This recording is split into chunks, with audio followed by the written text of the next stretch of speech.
Assalamualaikum warahmatullahi wabarakatuh. Perkenalkan, nama saya Sawung dan saya mau pentas di sini dan rumah saya di Blora, dan saya mau pentas di Purwosari, Patalan, Desa Patalan dengan membawakan lakon Gatotkaca Jadi.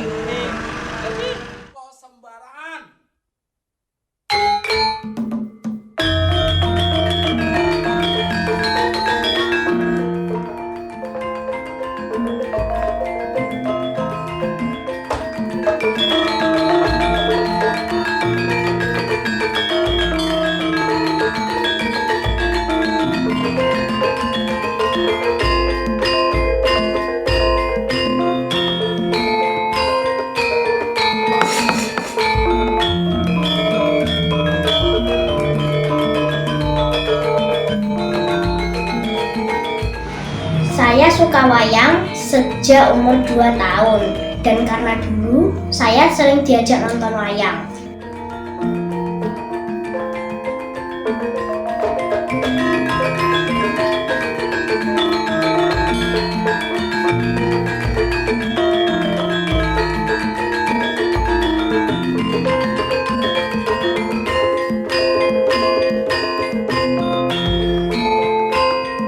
Sejak itulah saya suka wayang. Wayang pertama saya itu Punokawan, warnanya hitam. Dan saya suka wayang karena wayang itu unik. Jadi ketika ditampilkan di panggung pakai lampu kelap-kelip itu bagus banget.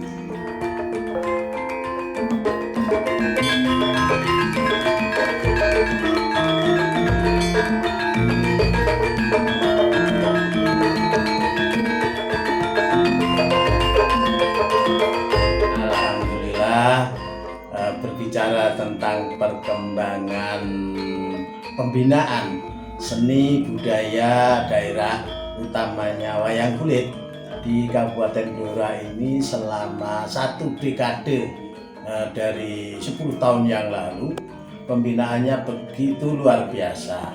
Dimulai dari tahun 2012 ketika itu ada lomba dalang kecil.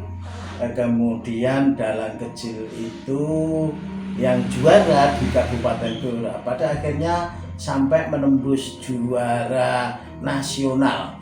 Nah, perkembangan saat ini dengan adanya Sanggar Cahyo Sumirat yang di sana itu mengedukasi, membina, melatih dalang-dalang kecil, tidak kurang dari hampir 50-an, baik itu peserta dalang kecil maupun penggerawit maupun remaja, dan sekarang ini sudah menginjak dewasa.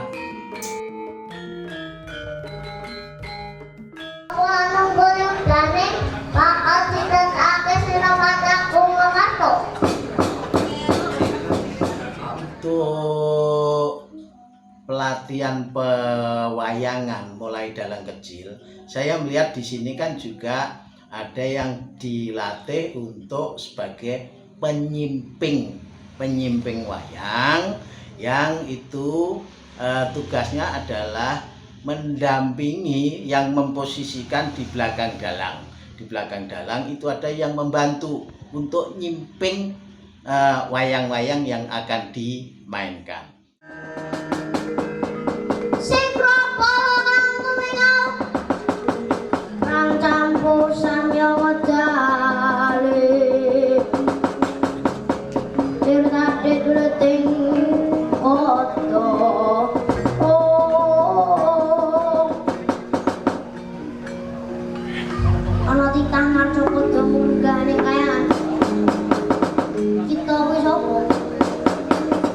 Prajurit pilih musik kita monggong jaya sengoro. Ana wigati apa munggah ning kayangan. Kisah sebuah negara bernama Negara Gilingsi dengan raja dan patih bernama Prabu Kolopracono dan Patih Segibu. Prabu Kolopracono ingin sekali melamar bidadari bernama Betari Suprobo. Walaupun lamarannya diterima, tetapi tanggal nikah yang diberikan dewa tidak masuk akal. Prabu Kolopracono pun marah dan menyiapkan para bala tentara Gilimusi untuk maju ke medan perang di Kayangan Soloyo. Para dewa kewalahan untuk menghentikan sepak terjang dari Prabu Kolopracono.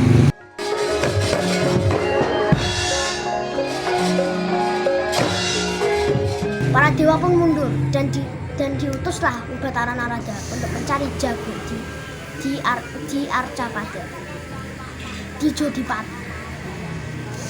Workudara sedang menggendong bayi yang bernama Tutuko yang baru saja lahir.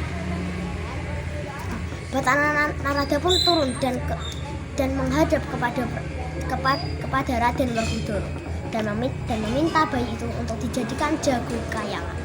Dan penyimping itu akan tahu persis atau minimal dia akan tahu tentang alur cerita dari wayang itu, sehingga kalau terjadi perubahan, apakah itu pagelaran yang tadinya dari keraton kemudian pindah ke negara yang lain, ke keraton yang lain, itu si penyimping sudah bisa menyajikan wayang-wayang itu, mana yang harus dimainkan, yang kesemuanya itu tadinya ada di dalam kotak. Lalu sang Tutuko diberikan dan Narada pun membawa bocah bayi tadi ke medan perang di medan perang di Kayangan Soloyo.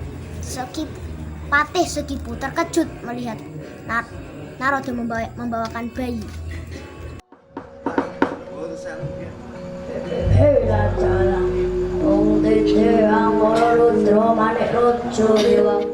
Dengan sering menjadi penyimping dalang itu, dia akan makin tahu tentang alur cerita. Kemudian dia akan makin terampil di dalam memainkan wayang.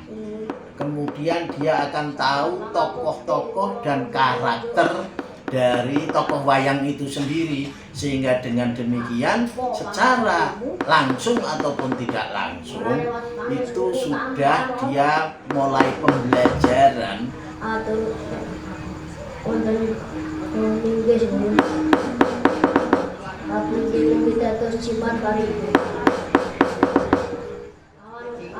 terhadap dalang yang didampingi itu dengan menyediakan wayang dan melihat serta dia mendalami karakter maupun gerak dari wayang itu sendiri. Makin sering dia mendampingi dalang, dia akan mendapatkan satu pengetahuan langsung yang itu merupakan satu pembelajaran yang luar biasa. Tuh.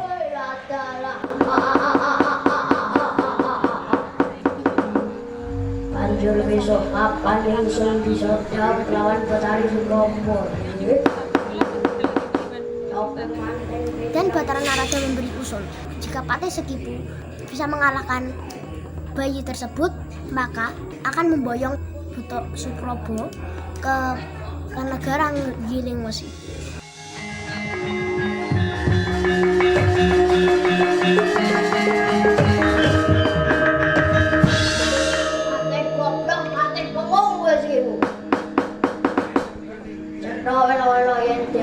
Hapus ngomong lawan kuwi.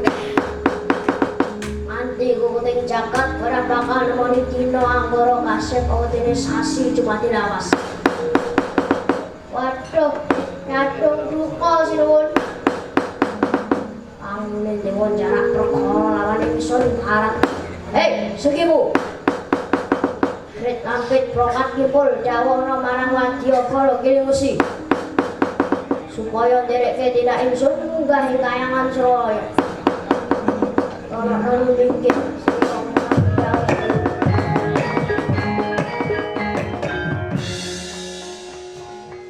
Lalu Patih Sekipu pun keanehan dan meminta Bathara Narada untuk membesarkan jago tersebut.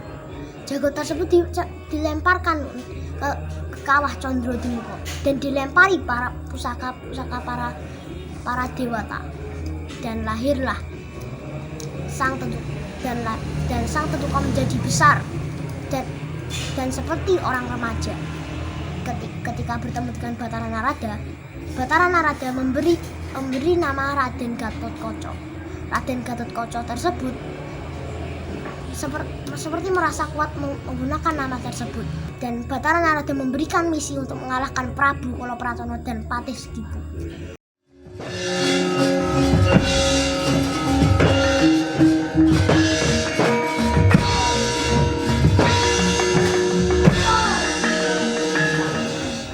Misi yang diberikan Batara Narada pun berhasil dituntaskan oleh Raden Gatotkaca. Prabu Kolopracono dan Patih Segibu tewas di tangan Raden Gatotkaca. Dan sebagai hadiah, Raden Gatotkaca dijadikan ratu di Kahyangan Suralaya untuk sementara waktu. Wassalamualaikum warahmatullahi wabarakatuh.